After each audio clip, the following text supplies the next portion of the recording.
ముస్లింలకు అన్ని నెలల్లో పవిత్రమైన నెల ఏంది? రంజాన్ నెల. రంజాన్ నెలలో 5 పూట్ల నమాజ్ చదువుతారు, ఒక్క పొద్దులు ఉంటారు. అల్లా దగ్గర మేము చేసిన తప్పులను క్షమించమని చెప్పి దువా చేసుకుంటాం. రంజాన్ నెలలో 5 పూట్ల నమాజులో ఇంకా ప్రతి నమాజ్ కూడా పవిత్రమైందే, ప్రతి నమాజ్ కూడా శక్తివంతమైందే.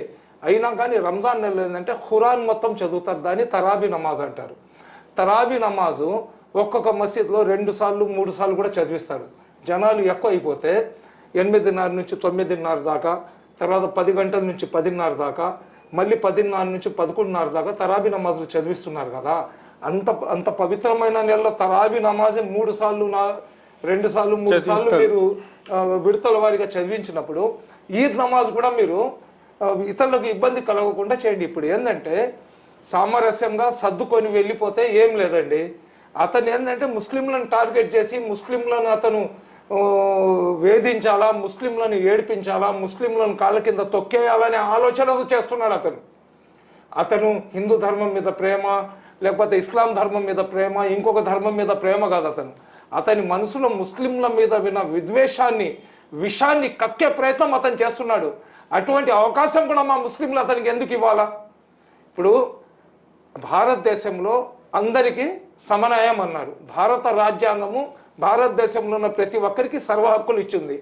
మాకు నచ్చిన విధంగా మన ధర్మాన్ని మేము మాకు వాక్ స్వాతంత్రం కానీ, జీవించే హక్కు కానీ, తినే హక్కు కానీ, మనం మత ప్రచారం చేసుకునే హక్కు కానీ, అదేవిధంగా మన మత ఆచారాలను మేము ఫుల్ఫిల్ చేసుకునే హక్కు కానీ భారత రాజ్యాంగం మాకు ఇచ్చి ఉంది. ఏదైతే కండిషన్ను ముస్లింలకు పెడుతున్నామో అదే కండిషన్ను హిందువులకు పెట్టగలవా? వినాయక చవితికి రోడ్ల మీద వినాయక సవిడిలు పెట్టకూడదని చెప్పి నువ్వు చెప్పగలవా? కేవలం అతను ముస్లింల మీద వివక్షత అతను చూపిస్తున్నాడు. అది అందరికీ తెలుస్తుంది. కానీ నేను ముస్లిం సోదరులకు చెప్పేది కూడా ఏంటంటే ఇస్లాం ధర్మం కూడా ఇతరులను ఇబ్బంది పెట్టి మీరు నమాజ్ చదవండి, రోడ్ల మీద నమాజ్ చేయండి అని చెప్పి అక్కడ ఇస్లాం ధర్మం చెప్పలేదు. కాబట్టి వీలైన కాడికి విధి లేని పరిస్థితిలో 100-200 మంది ఆ ట్రాఫిక్కి అంతరాయం లేకుండా ఒక 10 నిమిషాలు నమాజ్ ఉంటుంది, లేదా ఈద్ నమాజ్ అంటే ఒక అర్ధ గంట ఉంటుంది.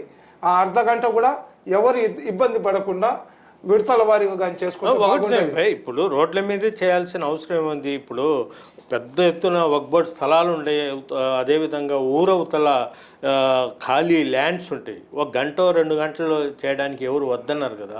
అలాంటి చోట శుభ్రం చేసుకొని అక్కడే ప్రార్థనలు చేసుకుంటే బాగుంటుంది కదా. ఇప్పుడు ఎలాగుంటుందంటే దయాస్ గారు, మసీద్లు ఉన్నాయి, అదేవిధంగా ఈద్గా ఉంది. ఎవరైతే ముస్లింలు ఉంటారో, ఈద్గాకు రాని వాళ్ళు ఎవరైతే ఉంటారో వాళ్ళందరూ కూడా మసీద్లలో పోయి చదువుకుంటారు. ఇప్పుడు ఆల్రెడీ ఒక ఈద్గా ఉంటుంది.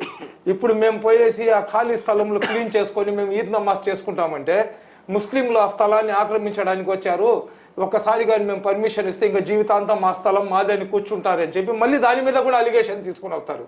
ఈరోజు భారతదేశంలో ఏంటంటే సెక్యులర్వాదం అంతరించిపోయి మతోన్మాదాన్ని రెచ్చగొట్టే శక్తులు ఎక్కువైపోయి ఉన్నారు. కాబట్టి భారతదేశంలో మెజార్టీ హిందూ సోదరులను రెచ్చగొట్టి మైనార్టీ వర్గాన్ని అనగదొక్కే కార్యక్రమం ఏదైతే జరుగుతుందో అందులో భాగంగా జరిగే ప్రయత్నాలు తప్ప ఇది దేశం మీద ప్రేమ కానీ, ధర్మం మీద ప్రేమ కానీ, లేదా ఇంకొక దాని మీద చిత్తశుద్ధి కానీ దాంతో అయితే వాళ్ళు చేయటం లేదు. ఏదేమైనా ఒకళ్ళు ఇబ్బంది పడే పరిస్థితి, ఒకళ్ళని ఇబ్బంది పెట్టి చేసే నమాజ్ కన్నా సంతోషంగా ఇబ్బంది పెట్టకుండా మనం నమాజ్ చేసుకుంటే బాగుంటుంది అనేది నా ఆలోచన.